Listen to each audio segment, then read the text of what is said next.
Très bien aimé, puisque nous approchons en effet du terme de notre neuvaine, il faut bien préparer nos cœurs à célébrer cette fête de Sainte Rita demain.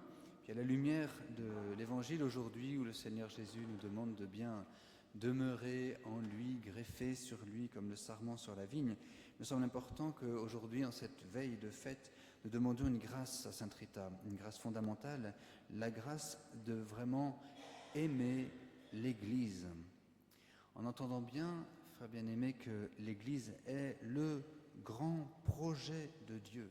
Depuis le commencement, il a tout créé en vue de l'Église. Il a créé l'humanité, bien sûr, pour en faire son Église. Il a envoyé son Fils, ça c'est le mystère de l'incarnation que nous célébrons cette année particulièrement. Il a envoyé son Fils pour l'Église, bien sûr, et Jésus a donné sa vie, il est mort sur la croix pour l'Église, il est ressuscité pour l'Église, il est monté au ciel pour nous y attendre et pour y attendre l'Église. Si nous aimons l'Église, notre but, c'est de devenir, attention à cette expression, une très belle expression, de devenir une âme ecclésiale. C'est-à-dire que notre âme ne vibre que pour l'Église, que notre âme, intérieurement, ne respire que pour l'Église, que nos vies, que nos âmes, que nos existences soient toutes données pour l'Église. Être une âme ecclésiale. Le premier exemple que nous avons, c'est la Vierge Marie.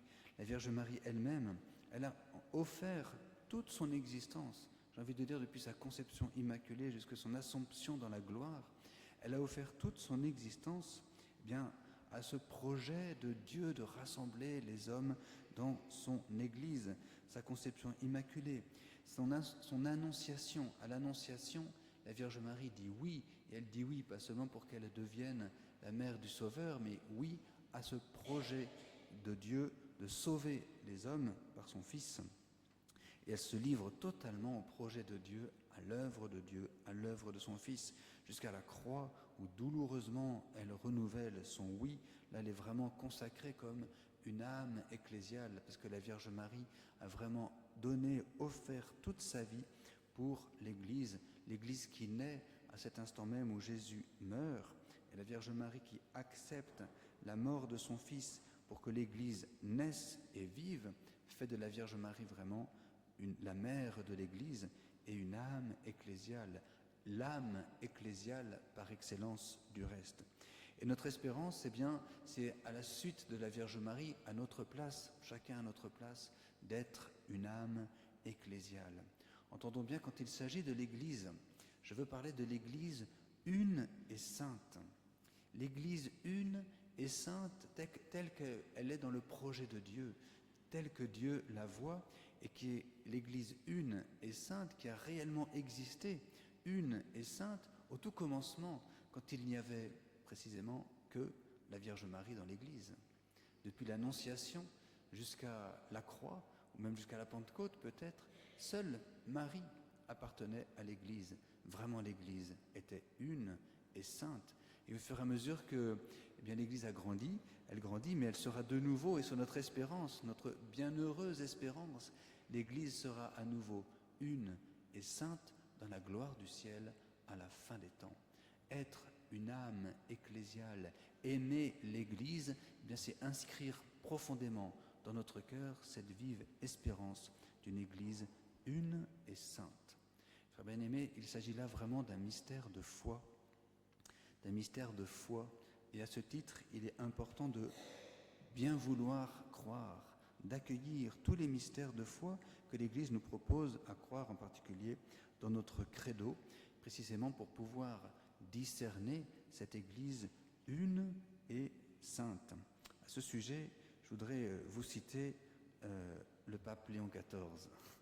Sur l'obéissance de la foi, il a écrit ceci, c'était une homélie qu'il donnait hier, sur l'obéissance de la foi, en prenant l'exemple de saint Paul, en disant qu'il faisait référence à l'apparition sur le chemin de Damas, l'apparition du Christ ressuscité qui apparaît à saint Paul.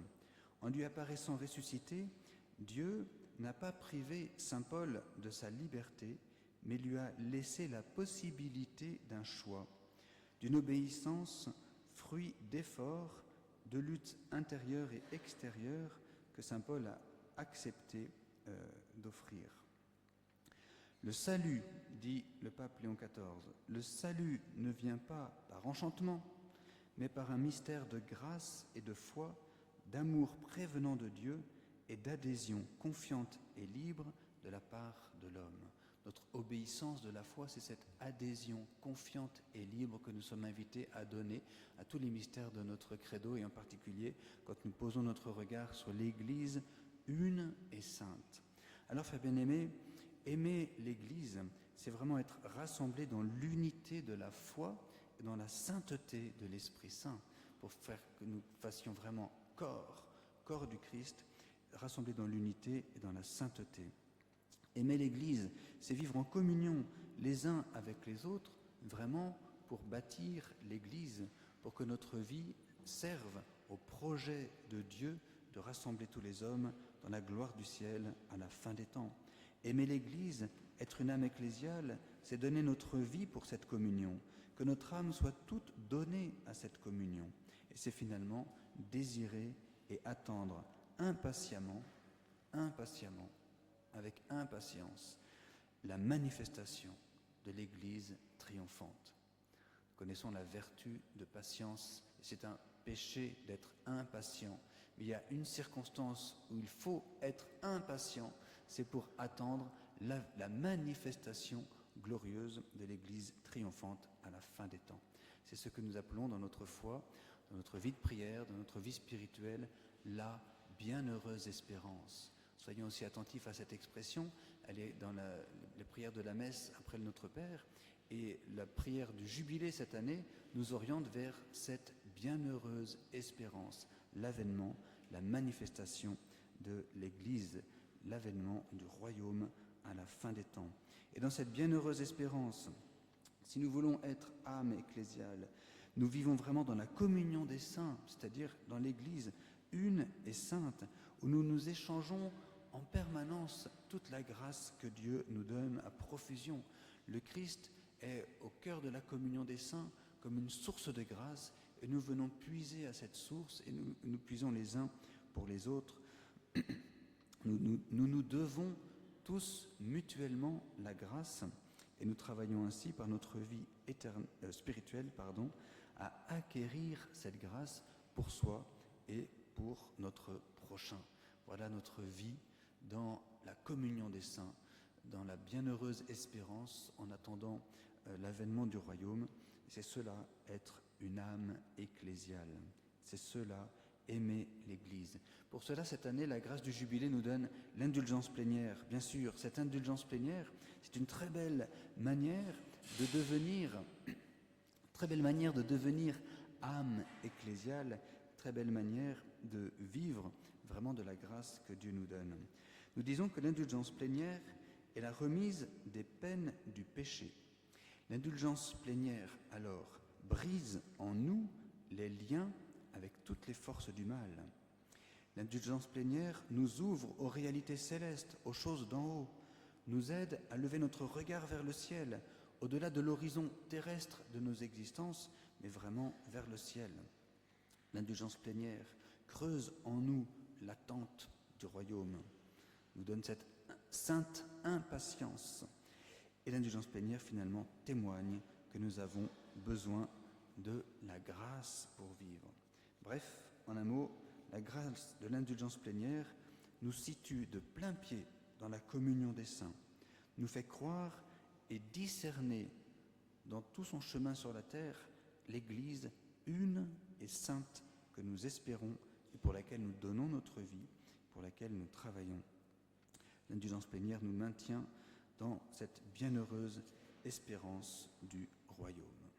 Je dis tout cela parce qu'en même temps, nous sommes dans cette neuvaine à Sainte Rita et nous voyons que Rita a vraiment vécu de cette bienheureuse espérance et de l'indulgence plénière. C'était en 1450. 1450, si nous calculons bien, c'est encore une année jubilaire de l'incarnation. Et Rita a vécu cette année jubilaire avec beaucoup de grâce. C'était à l'époque le pape Nicolas V qui a ouvert le jubilé, qui a offert la grâce de l'indulgence plénière.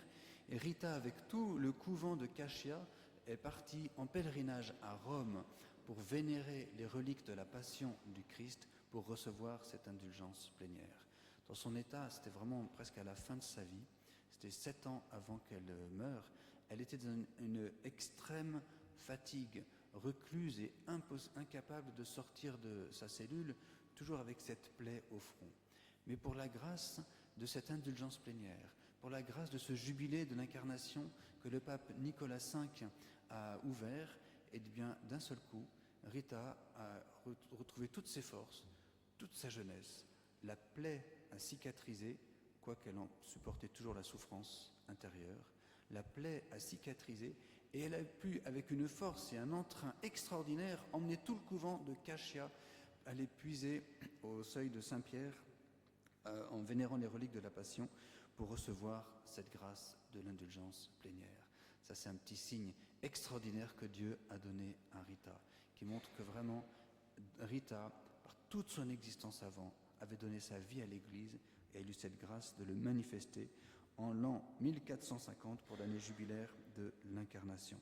C'est ce que nous faisons avec une grâce supplémentaire, c'est qu'il n'est pas besoin pour nous d'aller à Rome, puisque Vandeville est sanctuaire et lieu jubilaire. Et ici, chaque jour, en participant à la messe, en aimant l'Église, c'est-à-dire en priant aux intentions du Saint-Père, en vivant de l'Eucharistie, de la confession, eh bien, nous obtenons cette grâce de l'indulgence plénière. Il y a là vraiment un clin d'œil de la part de Sainte Rita de nous attirer à elle aujourd'hui, cette année, auprès d'elle.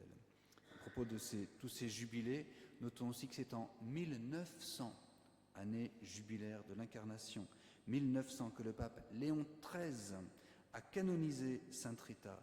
Elle était même la première femme canonisée pour cette année jubilaire en 1900 par Léon XIII.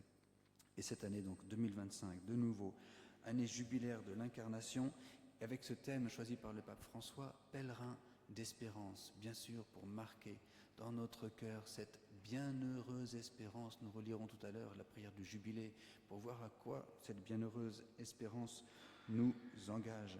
Rendons grâce, nous avons eu aussi cette année l'élection du pape Léon XIV, vraiment de quoi rendre grâce, de quoi aimer l'Église, de quoi donner notre vie pour l'Église, pour puiser sans cesse aux sources de la grâce, devenir une âme ecclésiale et servir, que notre vie serve à bâtir l'Église tout autour de nous, dans la bienheureuse espérance de l'avènement du royaume.